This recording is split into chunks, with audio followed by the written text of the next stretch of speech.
Fellas. Jesus. This video is not sponsored by Cheez-Its. Fellas, we're talking about the little girl in the Starving Village game again. Now, how many of you have completely forgotten that this game even existed? Here's what we determined in the last video. There is a little village that is completely surrounded by thick walls of cornfields, which, for an unknown reason, are impenetrable. What's worse, all the crops grown within this now imprisoned village have some sort of disease which leaves the produce looking delicious, but it gruesomely kills anything and anyone who consumes it. You play as a little girl who is a resident of this village and goes around interacting with the other starving villagers, playing a trading game with them. The items she receives in her trades help the player to progress to new areas of the village and potentially unlock new abilities. The player completes tasks, talking with and assisting the villagers for X number of days, only to realize on the final day that the village is actually in ruins and everyone in the village is already dead, having either died from consuming some of the vile produce, from starvation, or from some other means. The little girl is the last one alive in the village, and all of the trading and interacting the little girl had done up to this point was with a bunch of corpses, who she was just pretending were still alive. And then the little girl herself dies a horrible death, the end. Wasn't that a good story? You know, my parents used to tell me this story all the time, but I never wet the bed nearly as much as you do afterwards. Now that we've reestablished all that junk, the rest of the video will be spent showing off all the amazing things I've added to the game.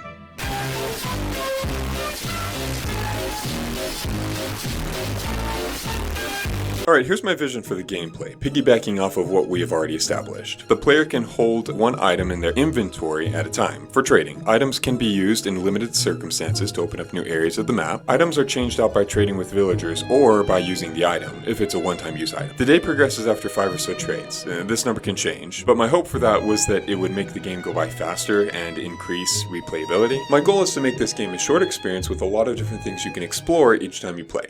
Okay, I want to make sure I got this right. So you want it to be a quick game of using items to progress to different areas, but you also want to be able to progress to different areas each time you play the game. Yes. Okay, but that means you're progressing further each time you restart the game. Yes. And the game is not going to be randomized?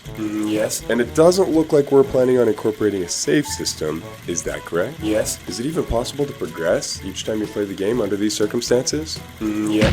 This thing's always breaking on me. Yes, Daddy. I think this would be really cool if I could pull it off. Essentially, the way it would work is that the game teaches the player a way to play the game the first time around. But then after the first round, the game sneakily shows the player a mechanic that they could have been using from the beginning, essentially granting them access to areas they thought were blocked off from the start. Knowledge being the only thing keeping them from progressing. Just like how knowledge is keeping all of you numbnuts from progressing past the 3rd grade. This isn't a novel idea, it's what games like Outer Wilds, Myst, and The Witness do really well. Some people call these kinds of games Metroidbrainias. So the question is, can I make a decent Metroidbrainia?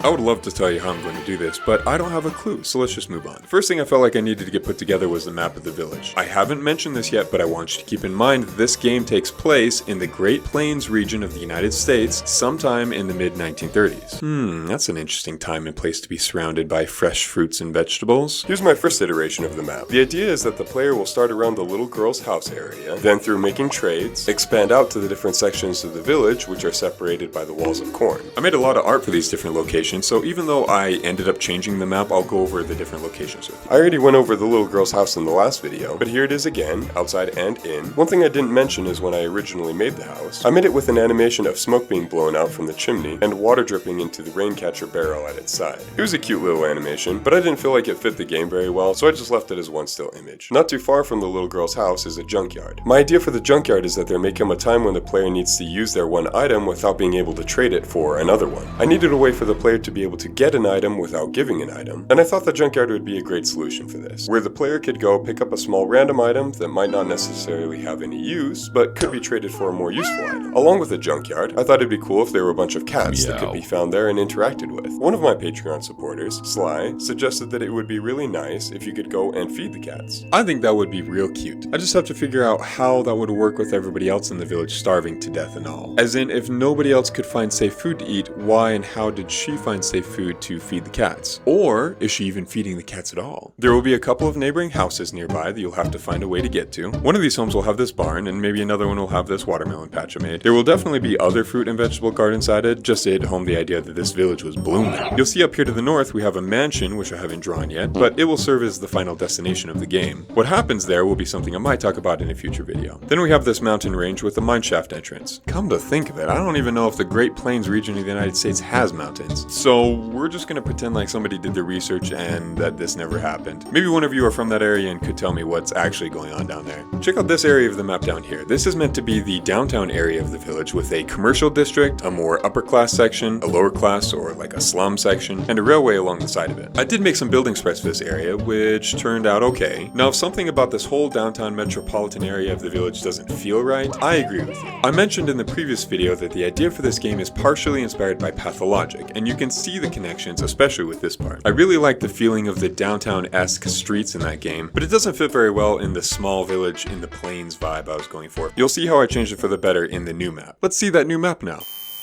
Cheez-Its. This video is still not sponsored by Cheez-Its. I know there's a lot of yellow going on here. The darker yellow represents the walls of corn, which can't be traversed. You're going to see a lot of similarities with the old map, namely the player's house, the scarecrow, the mansion, the mines. But you can see that I've incorporated the other neighboring houses, a church, a graveyard, a railroad station, and this place, which looks like it might be dogs with some piles of... I drew it, but I'm gonna pretend like I don't know what it is. Tell me what you think it is in the comments. And like I said I would, I also revised the downtown area. It still exists, but it's very small and will only have a couple of shops, some taller brick buildings, and a nice little park with a cute statue. There are still buildings and locations that need to be made, but now let's talk about the villagers. I'll start with the two guys we already talked about in the last video. First, we have this hunched over character who looks like he isn't having the best of days. We've all been there, buddy. My idea for this guy was that he was an assistant to the main character's family farm, or the farmhand. As I discussed before, when you begin talking with an NPC, I wanted the screen to go dark and show a close-up profile image of the character you're talking to, similar to when speaking to a character from Pathologic 2 or Darkwood. Here's the profile picture for Mr. Farmhand. That's right, buddy. Smile the depression away.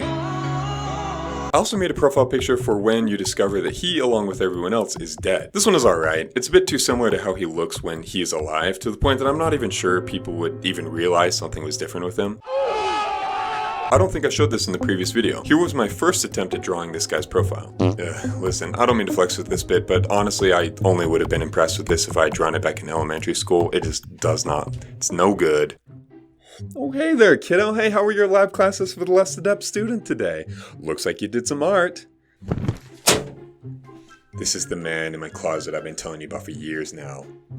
Oh, another one? Needless to say, the newer iteration is much better. Let's talk about the swinging man who is sitting on a swing and staring at you with his beautiful beady eyes. I was planning on him being found in the barn I showed you earlier. Here's the profile picture I made for him. Danny? I'm just kidding, Danny. If you're watching this, Brittany Trash Heap, I love you, we miss you, but it's okay, take your time. I tried to make this guy look like a mix between friendly and a bit unsettling, and that came down to adjusting his mouth. I might end up using all three, but you guys can tell me which mouth you like best. You all should remember our buddy the Scarecrow. Here's his profile picture again. And here are all the new NPCs. A woman sitting in a chair. I might have her creepily staring out of a window. A man smoking a pipe. When speaking to him, I thought it might be interesting if he uses long gibberish words that have no meaning to represent him having a vocabulary that doesn't make sense to an 8-year-old protagonist.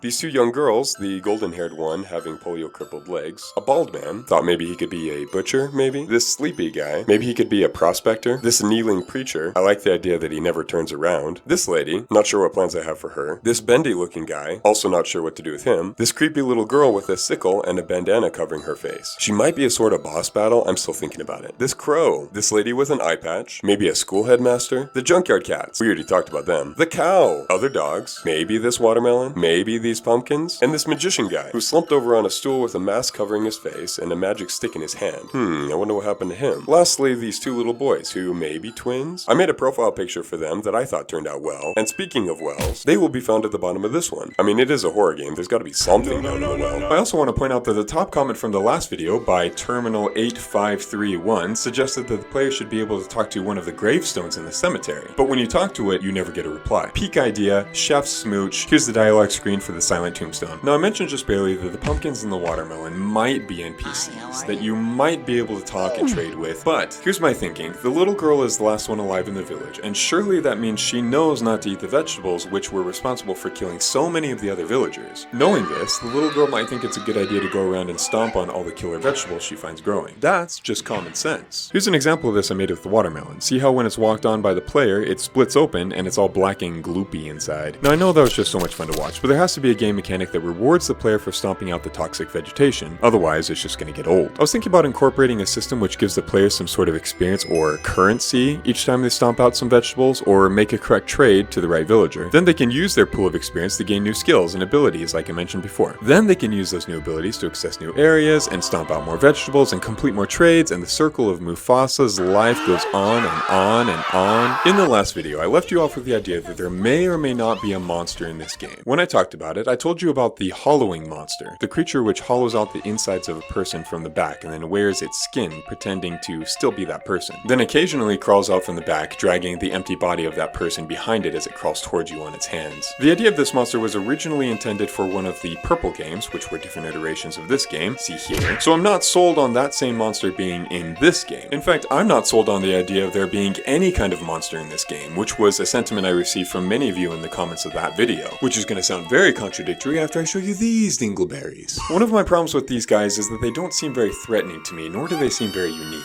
But that might just be the result of them not really being monsters. These clowns are what happened to the villagers who ate the toxic vegetables. They will come out and chase the player at night in certain areas of the map. If these crispy chicken tenders make it into the game, I will definitely be adding more than just these 6. But I do have some ideas for some other enemies which will be in a different style and look a bit different. We'll talk about them in a different video. There is one more NPC who I can't avoid talking about any longer.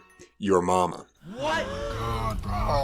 This is the main character's bedridden mother. When we were discussing her in the last video, I mentioned how she looks a bit like a worm in the curled up position she's in. You guys seem to really like the idea of her actually turning into a worm at some point of the game. So here she is as a worm in her bed. Now this might not look like a worm in a traditional sense, but that's because I chose to model her worm form off a very specific type of maggot. It's called the black soldier fly larva. I'm going to show you what this maggot looks like. Now I will not show you anything here that I wouldn't show my family mother, bless her. And that is to say that there won't be any decay or rot in the following images, but here's your warning anyway. If you think it would be too disturbing to see a type of maggot, skip ahead to the next section of the video. Here's a black soldier fly and its larva. Now there are several really cool things about this insect, but I want to focus on just a couple of the larva's physical aspects. Take notice of its pale, segmented body and its snout-like appendage here. I of course wanted to make a profile picture for when you speak to the mother as a worm, and I did. Here it is. Unfortunately, for reasons that I won't be explaining here, it would not be wise for me to show this picture unblurred on YouTube. Here's what we're going to do though. I'm going to show you bits and pieces of the image without showing you the entire thing,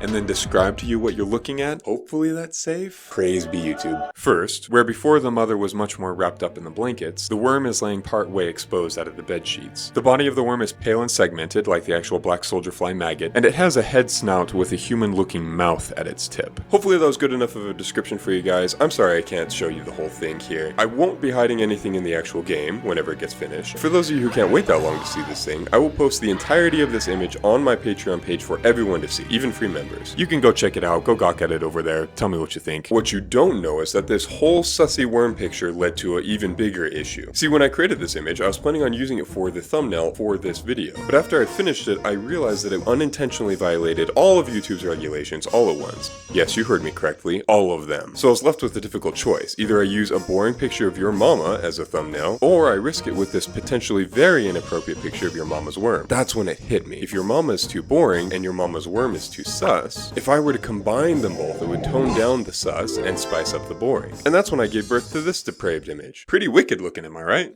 I'm sorry. She just did such a good job. I wasn't ever planning on letting the player see the mother transform into a worm. It was going to be more like one day she's sick in bed and then the next day, oh, Mom's a worm now. Guess it's dirt for dinner again. What I don't want to do is draw out the detailed animation of Mom transforming into a worm. So what will probably happen is that the transformation will be a bit more drawn out. First, Mom is normal and sick in bed. Next day, she has something coming out of her mouth. Probably ought to get that looked at, Mom. No, not by the chiropractor, Mom. Then next day you see her, she's a worm. Alright, maybe the chiropractor could have helped with that. If you have any suggestions on what else should happen to the mother or anything else in this game, please let me know. There's obviously still a lot more that needs to be done in this game, so you can expect to see more videos about it shoved down your throat. Someone's getting fired. If you thought any of this was interesting and you would like to see where this project goes, or see some of the other games I'm making, subscribe. Thank you to all my subscribers, and a big thanks goes to my supporters on Patreon, Stefan, Sly, and Mackenzie. You guys are awesome, and I love you, and alright, let's go get them. And to the rest of you who made it this far in the video, you know I love you.